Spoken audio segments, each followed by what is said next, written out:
प्रणाम। वंदे मातरम जैसा कि विषय है, आप समझ ही गए होंगे कि आज हम सभी कंगन के विषय में बात कर रहे हैं। जो कलाई में हम लोग ये 12 दाना का कंगन पहनते हैं, कैसे पहले एक दाना का हुआ करता था, उसके बाद 11 दाना का हुआ, उसके बाद कैसी बातें हुई, क्या परिस्थिति आई कि उसे 12 दाना का करना पड़ा। इसी संबंध में आज हम सभी बात करेंगे। उससे पहले कुछ और बातें हम लोग जान लें। FB पेज हरिंद्र आनंद पे एक पोस्ट आता है जो हम लोगों के लिए सिर्फ मार्ग पे चलने के लिए सहायक है। उसमें एक बात लिखा हुआ है कि कुछ लोग भ्रामक चीज़ें पोस्ट कर देते हैं जो कि नहीं करना चाहिए। ये कहीं न कहीं हम अनजाने में गलती करते हैं और लोगों को शिव शिष्टता के मार्ग से विमुख करते हैं। ऐसा हम सभी को नहीं करना चाहिए। उसमें स्पष्टता लिखी, यह भी पाया गया है कि व्हाट्सएप ग्रुप या फेसबुक या किसी भी तरह के सोशल मीडिया में कुछ शिव शिष्य भ्रामक चीजें पोस्ट करते हैं। साथ ही बहुत सारी जगहों पर पाया गया है कि तथाकथित लोग शिव चर्चा के नाम पर शिव शिष्य शिष्याओं को भ्रमित करके चंदा इकट्ठा करते हैं और भीड़ इकट्ठी करते हैं। वैसे लोग सावधान हो जाएं, अन्यथा कानूनी कार्रवाई के लिए तैयार रहें। आपसे आग्रह है कि सरकार द्वारा प्राप्त सोशल मीडिया के उपयोग एवं कोरोना से बचाव के लिए दिए गए निर्देशों का पालन करें, अन्यथा कानूनी कार्रवाई के भागीदार होंगे।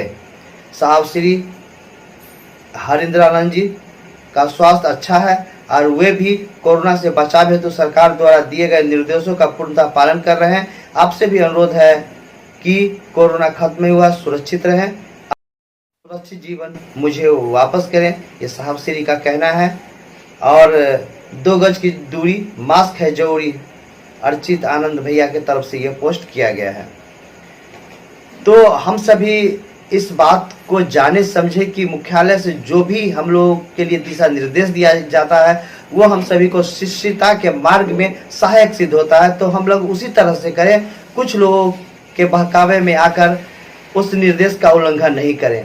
वो लोग तो हमेशा अपना स्वार्थ चाहते हैं। एक छोटी सी कहानी है कि नदी पार करने के लिए बिच्छू नदी के किनारे जाता है। वहाँ पर उसको मेढक नजर आता है। मेढक को कहता है, दोस्त तुम हमको इस नदी को पार करा दो। मेढक कहता है, नहीं दोस्त मैं तुमको पार नहीं करा सकता, कि तुम्हारी आदत है, तुम हमको डंक मारोगे। उसने कहा, नहीं मैं डंक नहीं मारूंगा, तुम हमको इस नदी से पार करा दो। कहता ठीक है, बैठ जाओ मेरी पीठ पर।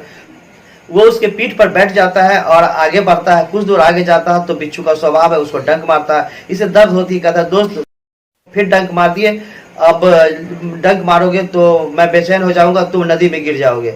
तो वो कहता नहीं अब मैं डंक नहीं मारूंगा। फिर आगे बढ़ता है, फिर वो अपने स्वभाव बस डंक मारते। कहता, अरे तुम डंक क्यों मारते हो? उसने कहा, क्या कहूँ दोस्त, मेरा स्वभाव है। तो देखो तुम्हारा स्वभाव है तो कहीं ऐसा ना हो कि मैं विचलित हो जाऊं और तुम गिर जाओ। फिर कुछ दूर आगे बढ़ता है, फिर अपने स्वभाव बस डंक मारता है। इस बार मेढक बेचैन हो जाता है और दर्द से छटपटाने लगता है, और इसी क्रम में बिच्छू मेढक के पीठ से गिर जाता है और नदी भाव में आगे बढ़ जाता है, यानी वो मृत्यु को प्राप्त हो जाता है। तो कहने का मतलब ये है कि हम सभी समाज में वैसे बनकर रहे, हम अपना जो आदत है गलत करने का या गलत मैसेज देने का वो न करें, सकारात्मक रूप से आगे बढ़ें। हमारे साहब श्री का जो निर्देश रहता है उस निर्देश का भली भांति पालन करें। महागुरु महादेव हैं, वो हम सभी पे दया करते हैं, बशर्ते कि हम एक अच्छे शिष्य के रूप में उनके पास अपने आप को प्रदर्शित करें। तो ये कहानी थी, मेरा प्रयास था कुछ कहने का, आप निश्चित रूप से समझ गए होंगे। आइए अब आते हैं कि हम सभी जो ये कंगन पहनते हैं 12 दाना का, ये 12 दाना का कब से पहना जाने लगा। ये देखिए मेरे हाथों में है। अनमिलाकर इस पुस्तक को यदि आप पढ़े होंगे तो निश्चित रूप से जान गए होंगे कि मैं इसी में से बात कर रहा हूँ। इस पुस्तक में आप आइए 168 पे, 168 पे नीचे आइए, वहाँ लिखा हुआ है, कुछ महीनों के बाद ईमानदार वीडियो के रूप में उनकी ख्याति यानी साहब श्री की ख्याति फैल गई, तो एक दिन सोचा क्यों न रुद्राक्ष के दाने को बढ़ाकर 1 से 11 कर दूं। अब उनका कंकन 11 दाने का हो गया। मन में भाव था 11 अंक शिव के लिए शुभ माना जाता है। उनकी एकादश रुद्रात्मिका शक्तियों का उल्लेख मिलता है जो जीव को रुलाती है और योनि मुक्त करती है। आइए थोड़ा और आगे बढ़ते हैं। अपनी अनुभूतियों को बताते हुए वे कहते हैं, वे में तो साहब श्री, समय गुजरता गया। एक रात पाटन पलामू की आवाज पर लगभग 9 बजे एक आदमी ने आवाज लगाई। बिजली कटी हुई थी, भीतर पेट्रोमैक्स जल रहा था। घटना 1981 का है। दरवाजा खोला गया, एक साधु खड़े थे। बाहर घना अंधेरा था, लेकिन साधु की उपस्थिति के कारण बरामदे में तेज चांदनी थी। गौर करेंगे, बाहर अंधेरा था, लेकिन साधु जो वहाँ उपस्थित थे उनके कारण बाहर में चांदनी, तेज चांदनी, चांदनी का रोशनी, चंद्रमा का रोशनी देखते शीतलता होता है, उसी तरह का शीतलता रोशनी, तेज चांदनी की रोशनी फैली हुई थी। प्रकाश कहाँ से आ रहा था इसका पता नहीं चला। दीदी नीलम ने कहा कि अभी जाइए, अभी आने का कौन सा समय है। वो बोले, घबराओ नहीं बेटा, मैं अपना ही आदमी हूँ। गौर करेंगे, उन्होंने कहा, वो साधु ने, कि मैं अपना ही आदमी हूँ, कहकर बरामदे में रखे बेंच पर बैठ गए। सब कुछ स्पष्ट दिख रहा था। उन्होंने कई बातें कही और उसी क्रम में कहा, हाथ के कंगन के दाने को 12 कर लो, हाथ के कंगन के दाने को 12 कर लो। प्रत्युत्तर में कहा गया, रुद्राक्ष नहीं है। साधु ने अपने बाएं हाथ के कंगन को दाहिनी तर्जनी पर डाली, दबाव बनाया, जिसे इस पर हम लोग रखते हैं, और थोड़ा दबाव बना करके इसको जिसे तोड़ने का प्रयास किया गया।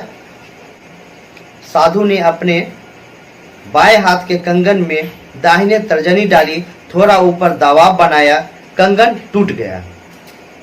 उसमें से एक दाना को देते हुए कहा, इसे लगा लो। शेष 11 दाने कंधे से लटकती झोली में डाल दिया। पूजा से संबंधित कुछ बातें बताई। झोली से कागज की पोटली देते हुए नीलम को कहा, प्रसाद है, मैं चलता हूँ। पाँव पकड़कर रुकने का आग्रह किया गया तो वो बोले, तुम लोग भीतर जाओ, यहाँ अंधेरा है। अचानक अंधेरा हो गया। चांदनी छिटकी हुई थी और अचानक अंधेरा हो गया। केवल खुले दरवाजों से पेट्रोमैक्स की रोशनी बरामदे के एक ओर आ रही थी। अब इस अनुभूति को सुनने के बाद ड्राइंग रूम में आध्यात्मिक आह्लाद से उद्भासित हो गए। तो ये थी कहानी। पहले एक दाना साहब श्री अपनी इच्छा से, महादेव की दया से उसको 11 किए, और 11 के बाद एक साधु आते हैं। वो कौन है वो तो साहब श्री जाने, दीदी नीलम आनंद माँ जाने, लेकिन उनके निर्देश पे उन्होंने उस कंगन को 12 किया, और 11 के बाद जो 12वां दाना था उस साधु का दिया हुआ था, जिसे 12 किया गया। तो ये पुस्तक निश्चित रूप से आप सभी को पढ़ना चाहिए। इसमें साहब श्री से संबंधित बहुत से विचारों को दिया गया है, बहुत सी ऐसी जानकारी जो हम आप नहीं जानते हैं। यदि आप इस पुस्तक को नहीं पढ़े तो निश्चित रूप से पढ़िए। इस पुस्तक का नाम है अनमिल आखर। अनमिल आखर, इस पुस्तक को आप सभी को जरूर पढ़ना चाहिए, और हमेशा ये ध्यान रहे कि हम सभी साहब श्री के निर्देश का भली भांति पालन करें, क्योंकि उसी से हम सभी शिव शिष्टता के राजमार्ग में आगे बढ़ सकते हैं। नहीं तो भटक जाएंगे। कहीं वैसा तो नहीं कि बिच्छू की तरह बीच मझधार में अपनी जो गंतव्य से हटकर काल के धारा के प्रवाह में बहकर इधर उधर चले जाएंगे। तो आइए निश्चित रूप से हम सभी साहब श्री के निर्देश का पालन करें। फिर दूसरी वीडियो को लेकर मैं आऊँगा। तब तक आप सभी को मेरा प्रणाम, महागुरु महादेव को प्रणाम, साहब दीदी को मेरा प्रणाम।